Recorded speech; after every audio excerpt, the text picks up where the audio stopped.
Topic 1.2 के अंदर एक लास्ट जो बात हमने डिस्कस की वो तो क्या थी, transfer of ownership and perpetual succession, जो मैंने आपको कहा था कि टॉपिक 1.3 के अंदर कंप्लीट डिटेल के अंदर आकर डिस्कस करेंगे। तो अब जी ट्रांसफर ऑफ ओनरशिप और परपेचुअल सक्सेशन को समझने से पहले 2-3 चीज़ें जो हैं वो आपको पता होनी चाहिए।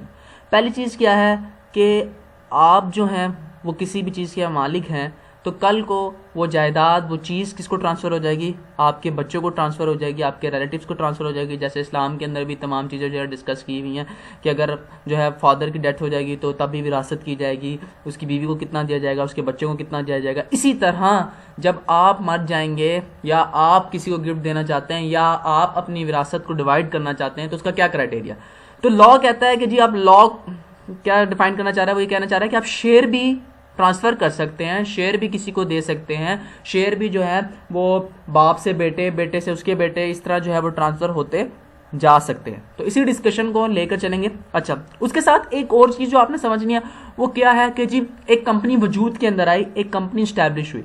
अब जब कंपनी वजूद के अंदर आती है, कंपनी स्टैब्लिश होती है, तो उसको कहीं ना कहीं से कैपिटल चाहिए होता है, क्योंकि कंपनी को एक बंदा तो नहीं चला रहा, कंपनी के अंदर तो बहुत सारे लोग हैं जो उसको चला रहे हैं। तो शेयर होल्डर्स क्या होते हैं, कंपनी अपने शेयर्स इशू करती है, शेयर्स की एक वैल्यू होती है। स्टॉक एक्सचेंज के अंदर कंपनी लिस्टेड होती है, वहां से अपने शेयर इशू करती है, लोग जाते हैं वहां से जाके अपने शेयर्स जो हैं वो परचेज करते हैं, परचेज कर लेते हैं। परचेज करने से ये क्या होता है कि इस कंपनी के इतने % हिस्से के ये हकदार हैं, इस कंपनी में इतना % इनका पैसा है। अगर लेट्स सपोज एक शेयर 10 रुपए का है और मैंने 100 शेयर खरीद लिए, तो मैं 1000 रुपए का मालिक हूं इस कंपनी के अंदर, SCE लर्निंग कंपनी के अंदर 1000 रुपए का मैं मालिक हूं।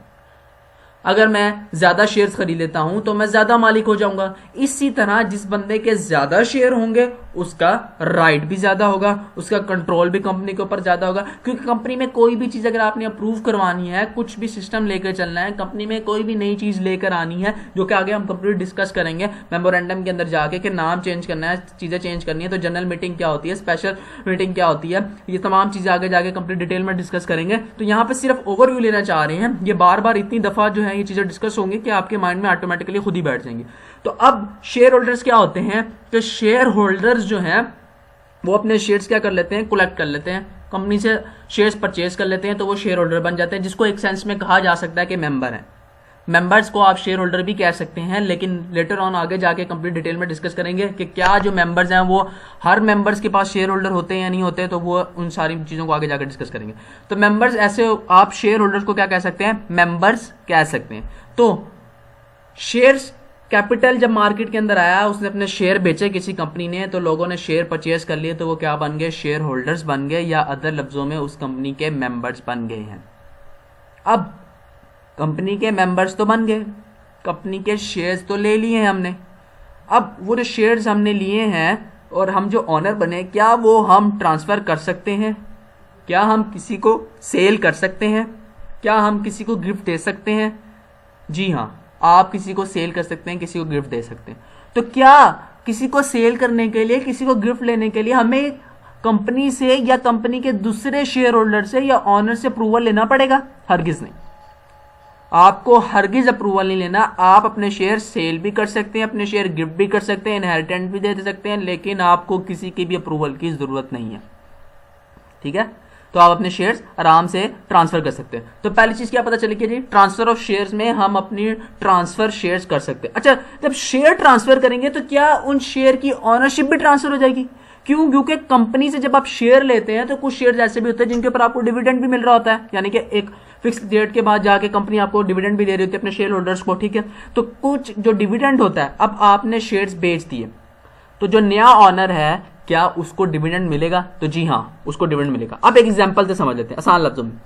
SCE लर्निंग एक कंपनी है, एक बंदा जिसका नाम है ए बंदा आता है और SCE लर्निंग के 40% शेयर्स खरीद लेता है।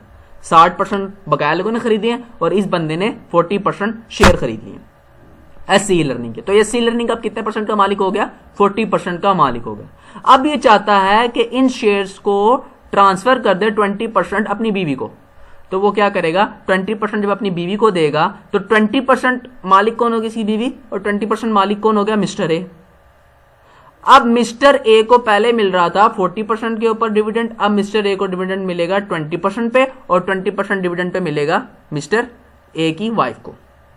तो इसका मतलब क्या है कि आप ट्रांसफर जब करेंगे, चीजों को जब ट्रांसफर करेंगे, शेयर्स को जब ट्रांसफर करेंगे, तो उसकी शेयर्स की ऑनरशिप भी ट्रांसफर हो जाएगी, साथ ही साथ अब डिविडेंड वगैरह के सारे मामलात वो नया जो ऑनर आया है वो ले सकता है, उसके पास राइट है। अच्छा, अब एक सवाल और पैदा हो गया कि मिस्टर ए के पास तो है 20%, मिस्टर ए की वाइफ के पास भी 20% है, तो क्या मिस्टर ए की वाइफ जो है वो भी मीटिंग के अंदर बैठ सकती है, वो भी वोट दे सकती है? तो बिल्कुल, जिस तरह मिस्टर ए वोट दे सकता है, इस तरह मिस्टर ए की वाइफ भी वोट दे सकती है, जो कि आगे जाके कंप्लीट डिटेल में डिस्कस करेंगे। तो इंशाल्लाह आपको स्टेप बाय स्टेप समझ आ जाएगी कि ये वोटिंग किस तरह होते हैं, कितनी % मेजोरिटी चाहिए होती है किसी भी चीज को प्रूव करवाने के लिए, और उस वोटिंग का क्राइटेरिया क्या होता है, क्या चक्कर होता है, जनरल मीटिंग क्या होती है।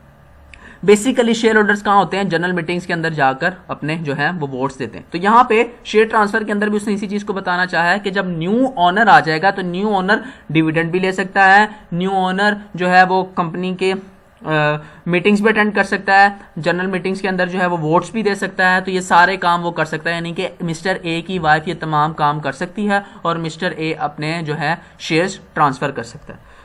अब शेयर जो है वो परपेचुअल सक्सेशन से भी ट्रांसफर हो सकते हैं, बाप से बेटे को, इनसे भी जो है वो ट्रांसफर हो सकते हैं। अगर बेटा बाप मर जाए तो फिर क्या होगा? तो फिर उसके शेयर्स किसको ट्रांसफर हो जाएंगे? उसके बेटे को ट्रांसफर हो जाएंगे, या जो भी उसके वरसा होंगे तो उनको ट्रांसफर हो जाएंगे। तो बेसिकली टॉपिक 1.3 में हमने क्या डिस्कस करना चाहा है, ये डिस्कस करना चाहा है कि transfer of ownership and perpetual succession जो है वो होती है, ट्रांसफर शेयर्स हो भी जाते हैं, और जब शेयर ट्रांसफर हो जाते हैं तो जो न्यू शेयर्स आते हैं, जो बंदा नया खरीदता है उसके पास वही राइट्स उसको भी मिलते हैं जो राइट्स इससे पहले वाले ऑनर को मिले थे।